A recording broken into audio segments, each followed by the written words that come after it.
Assalamualaikum warahmatullahi wabarakatuh. Waalaikumsalam warahmatullahi wabarakatuh. Ini pertemuan kita yang kesekian kalinya. Mudah-mudahan dalam pertemuan ini nanti kita dapat atau bisa mengambil manfaat dari pelajaran yang akan Ibu sampaikan ke kalian. Kali ini bab yang akan Ibu sampaikan ke kalian yaitu tentang melaksanakan kepengurusan jenazah. Ya, bab ketiga.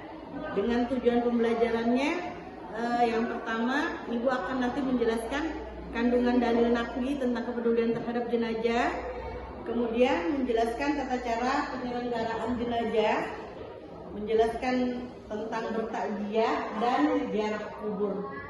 Ya. Nah, sebelum Ibu memulai, apa Ibu bertanya dulu, pernah kalian mendengar tentang kematian? Pernah juga melihat orang yang meninggal dunia? Pernah? Sudah pernah meninggal? Belum. Sudah siap atau belum meninggal? Kenapa belum? Banyak dosa puasa. Nah, perhatikan dulu. Setiap orang yang bernyawa itu nanti pasti akan mati, akan meninggal. Dan orang yang meninggal itu tidak bisa memilih. Barangkali ada di antara kalian, saya masih muda, pasti meninggalnya masih lama. Tidak, kita tidak bisa memilih itu. Kenapa? Karena walaupun masih bayi juga bisa meninggal. Sudah dewasa maupun yang sudah tua. Nah, kita tidak hidup di dunia ini tidak bisa selamanya. Kenapa? Karena suatu saat nanti pasti kita akan meninggal. Iya, akan mati atau akan meninggal. Jadi, ya puji syukur kita hari ini bisa bertemu, bisa bertatap muka. Ya, alhamdulillah kita bisa melaksanakan pelajaran ini. Dengan adanya pelajaran ini nanti, Ibu mengharapkan siapa tahu nanti kalian akan membuka pintu hati kalian untuk lebih giat lagi beribadah. Supaya apa? Supaya ada bekal nanti pada saat meninggal dunia. Ya, kita mempelajari pelajaran ini tujuannya yaitu yang pertama mengingatkan kita kalau kita hidup di dunia ini tidak akan selamanya, ya, tidak kekal. Sewaktu-waktu nanti kita pasti akan dipanggil oleh Allah Subhanahu Wa Taala. Nah, seperti dengan ayat atau firman Allah surah Al-Imran ayat 185 surah ketiga yang berbunyi A'udzubillahi minasyaitonirrajim Bismillahirrahmanirrahim Kullu nafsin zaikatul maut. Artinya setiap yang bernyawa itu pasti nanti akan mati, ya. Jadi kita harus siap kapanpun kita dijemput oleh malaikat, ya. Nah, terus ayat tadi surah Al-Imran tadi itu biasanya menjelaskan tentang kematian hal yang mutlak yang harus kita terima nantinya. Ya, orang meninggal itu ada beberapa sebab.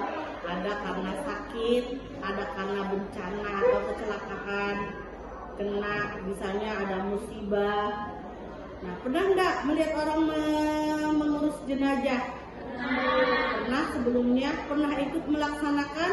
Tidak. Tapi kalian sudah punya gambaran seperti apa? Ya kan? Pernah bertakziah? Takziah itu artinya melayat, ya, pergi ke tempat orang yang kena musibah. Nah, biasanya apa yang kalian lakukan pada saat kalian bertakziah? Ya, mendoakan si mayat atau yang meninggal. Terus apalagi? Memberi bantuan. Bantuannya berupa apa? Barang atau uang atau tenaga, ya, doa juga bantuannya. Terus apa lagi? Memberi semangat atau motivasi kepada keluarga yang ditinggalkan, ya. kita selanjutnya lihat ini bisa jadi kalian pilih yang mana? Meninggal karena apa? Banjir bandang. Ya, ini bisa yang menyebabkan kita meninggal bisa terjadi gara-gara ini, bisa karena bencana alam, bisa karena banjir bandang, gunung meletus, kecelakaan maut, karena gempa. Ada juga yang pada saat beribadah juga meninggal dunia. Ada yang selesai berkhutbah, ya. Nah, kemudian Ibu akan menjelaskan tentang kewajiban orang Islam terhadap jenazah. Apa saja kewajibannya? Pada saat kita pergi ke tempat orang yang meninggal dunia, biasanya ada hal-hal yang harus kita lakukan. Ya, ini. Yang pertama, pada saat kita menghadapi orang yang meninggal dunia, kita harus memejamkan mata si mayat, kemudian memberikan doa, memohon ampun atas segala dosanya, kemudian menutup tubuh si mayat dengan kain panjang, ya, supaya tidak terlihat auratnya. Kemudian ditempatkan di tempat yang bersih, di tempat yang jauh dari jangkauan binatang. Kemudian kalau orang meninggal itu boleh kita menyentuhnya, menciumnya, tapi sebelum dia dimandikan. Ya. Nah, kewajiban orang Islam itu sebenarnya ada 4. Ada 4, yaitu memandikan, mengafani, dan menyolatkan, juga menguburkan jenazah. Siapa yang wajib? Yang wajib melakukan itu semua? Orang Muslim, terus keluarganya atau muhrimnya, iya, bisa juga pengurus jenazah juga yang dipercaya. Nah, selanjutnya ini kewajiban kita terhadap jenazah. Syarat-syarat yang jenazah yang mau kita urus haruslah yang pertama adalah beragama Islam, kemudian didapati tubuhnya walaupun hanya sebagian atau sedikit. Jadi walaupun hanya sisa separuh badannya, tapi masih ada, itu tetap kita selenggarakan, ya. Ya, kemudian jenazah yang berhak memandikan jenazah siapa saja? Jika jenazahnya laki-laki, maka yang memandikan adalah laki-laki. Bisa istrinya atau muhrimnya, ya, bisa anaknya. Yang kedua, jenazah perempuan, yang memandikan hendaknya perempuan juga atau suaminya dan muhrimnya atau mahramnya. Kemudian jenazah seorang istri, jika suami mahramnya ada, maka itu yang berhak memandikan, begitu juga sebaliknya. Nah, bagaimana dengan mayat anak-anak? Ya, mayat anak laki-laki atau anak perempuan boleh dimandikan orang laki-laki dewasa atau perempuan dewasa. Dia berhak untuk memandikan. Selanjutnya, tata cara memandikan jenazah. Tata cara memandikan jenazah, yang pertama harus di tempat yang tertutup.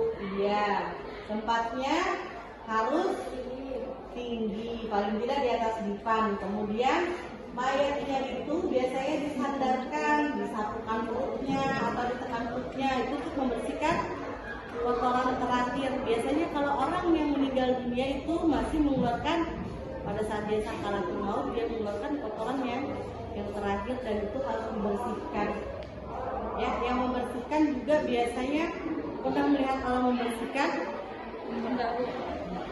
Nah, nanti akan kita pelajari pada saat prakteknya juga. Nanti ada yang praktekkan per kelompok. Nanti kita membentuk kelompok, bisa dibagi kelompoknya menjadi 4.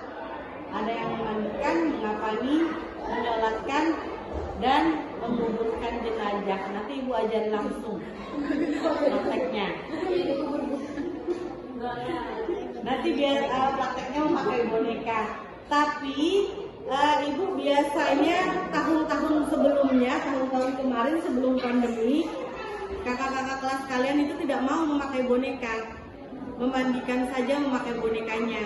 Kalau mengapani, mereka bersedia untuk dibungkus atau dikapani. Kalau ada yang bersedia bisa langsung, ya. Nanti ibu siapkan bahan-bahan apa, alat-alat yang mau dipakai. Nah, setelah bersih semuanya, itu nanti kemudian diwudukan, dibasuh badannya semuanya, diwudukan dan disunahkan untuk menyiramnya 3 sampai 5 kali.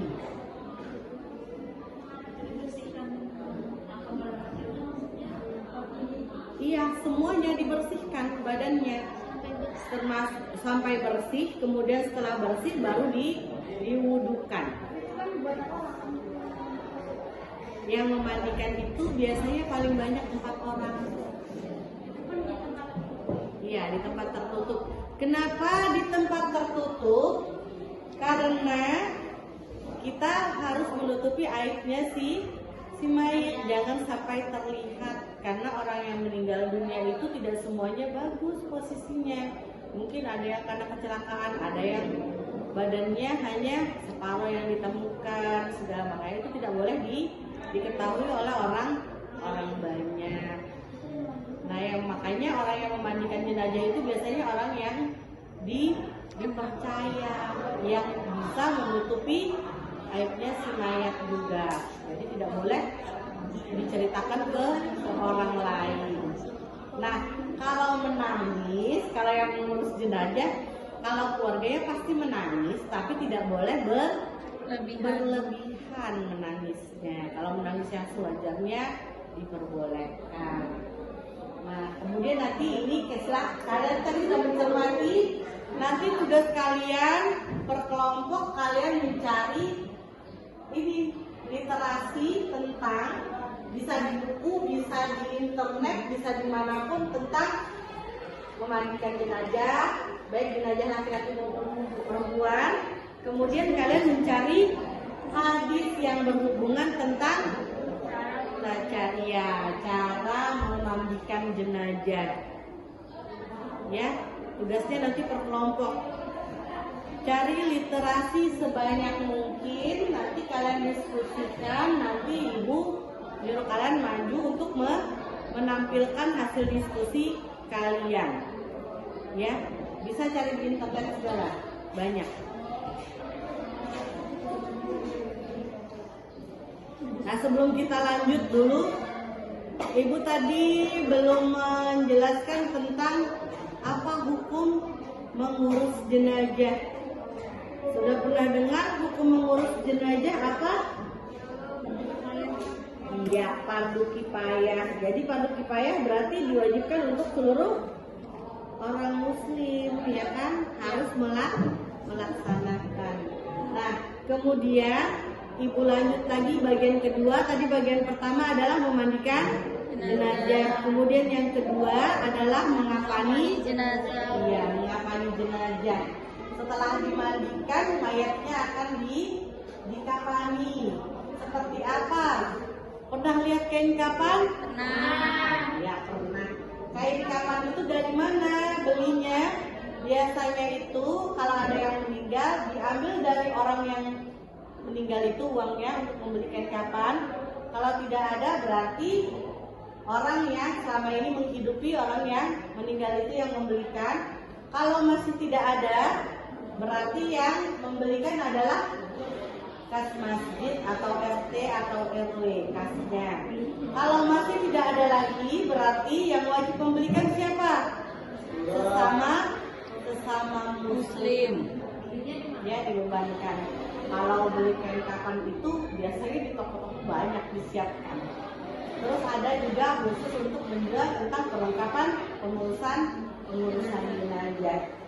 Nah, untuk kain kapan bagi jenazah laki-laki biasanya itu terdiri dari 3 lapis. Kalau perempuan terdiri dari 5 lapis. Ya.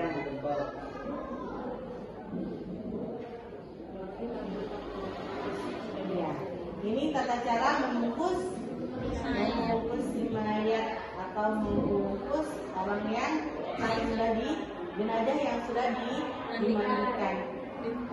Caranya menghamparkan kainnya ya selapis demi selapis, kemudian setiap lapisnya diberi kapur barus yang sudah ditumbuk, kedua tangannya diletakkan di atas di dada dengan tangan Kanan di atas. kanannya di atas tangan kiri. Kemudian mengapaninya membungkusnya dengan rapi diikat. Nanti ada prakteknya, nanti ibu ajarkan juga. Nah, selanjutnya yaitu menyolatkan jenazah. Orang yang meninggal dunia itu wajib disolatkan. Nah, seperti sabda dari Rasulullah yaitu solatkanlah orang yang telah mati atau orang yang telah meninggal dunia. Nah, orang yang berhak disolatkan adalah orang yang beriman ataupun orang yang telah murtad, dilarang orang yang sudah murtad tidak boleh disolati.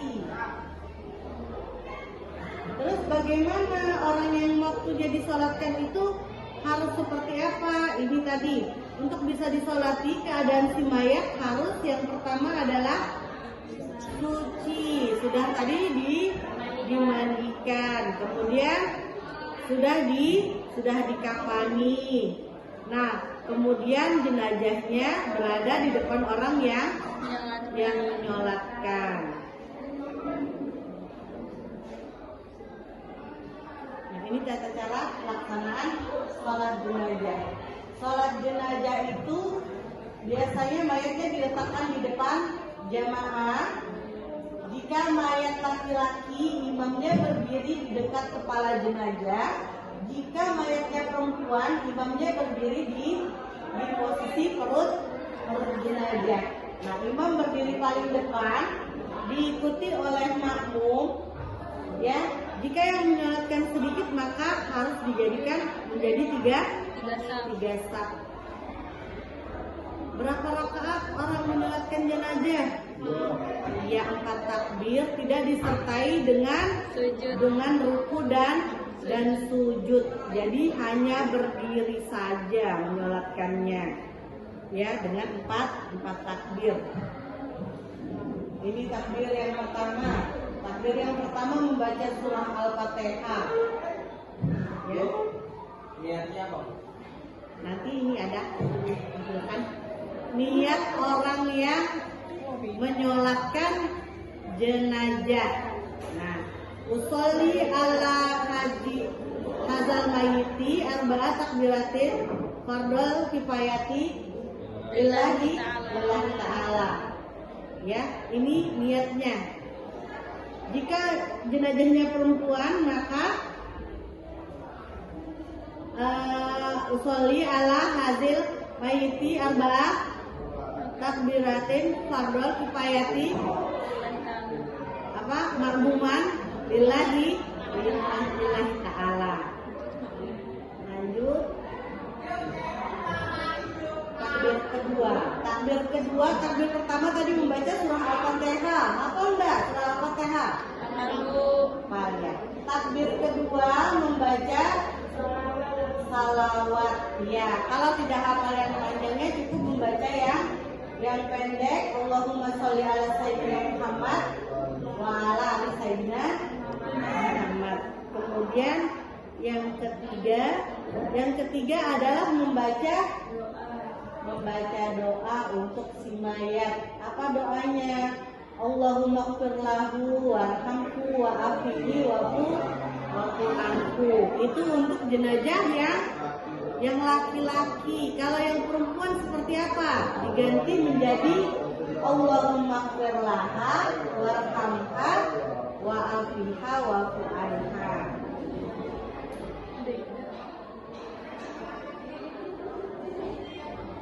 Kemudian ini takbir yang takbir yang keempat apa isinya? Mendoakan si mayat juga dengan doa apa? Allahumma la tahrimna ajrahu wa la taqtina ba'dahu waghfir lana wa lahu. Kalau yang perempuan berarti diganti menjadi ha. Allahumma ighfir laha. Ya, Allahumma la tahrimna ajraha wa la taqtina ba'daha waghfir lana wa laha. Setelah itu mengucapkan salam dengan menghadap atau memalingkan wajah ke kanan dan ke kiri. Nah, selanjutnya bagian keempat yaitu menguburkan jenazah. Menguburkan jenazah ya, apabila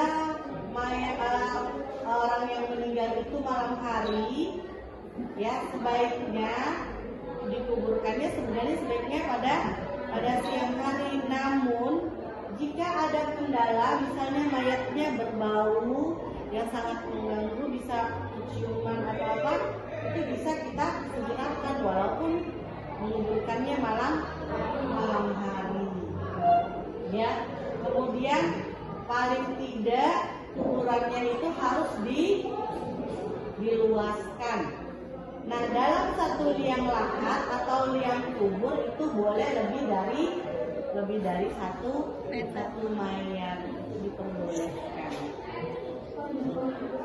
Ya, boleh. Ada biasanya yang meninggalnya bersamaan bisa disatukan, kalau dia satu keluarga biasanya bisa. Nah, ini bacaan pada saat meletakkan mayat dalam kubur. Bismillahi wa ala millati Rasulillah. Ya.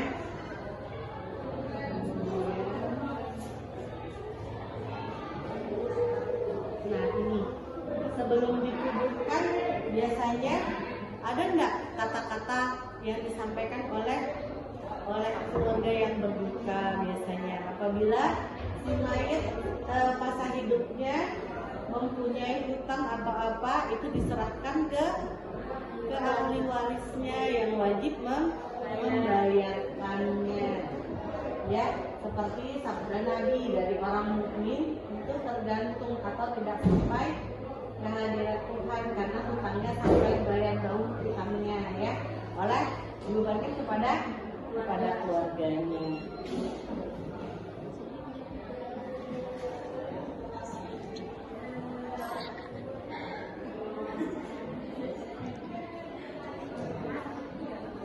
Selanjutnya tentang takziah. Bertakziah. Nah, di sini sudah ada hadis tentang bertakziah. Terus apa tujuan kita bertakziah? Tadi sudah Ibu sampaikan juga, menghibur, memberi semangat pada orang yang kena musibah. Kemudian adabnya diperhatikan, adab atau etika orang yang bertakziah. Yang pertama menyampaikan doa, kemudian menghindarikan pembicaraan yang menambah sedih keluarganya, kemudian tidak boleh bersenda gurau di tempat orang yang kena musibah.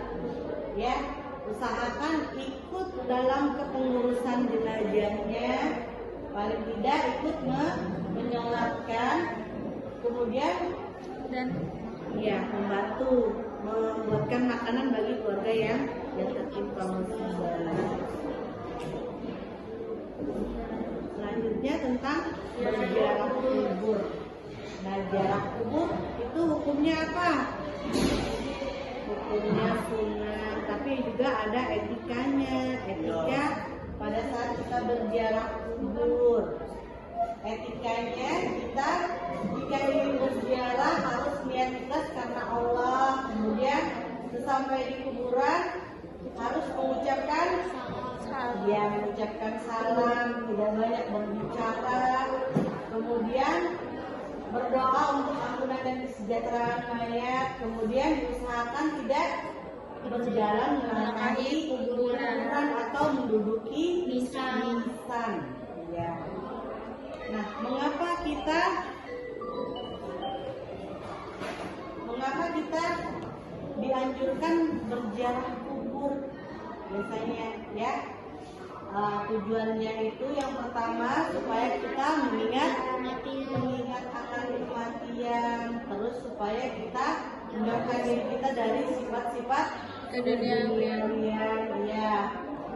Supaya kita juga selalu berbuat baik untuk bekal kita nanti pada saat kita meninggal, ya. Kemudian mendoakan mayat agar Allah mengampuni dosanya.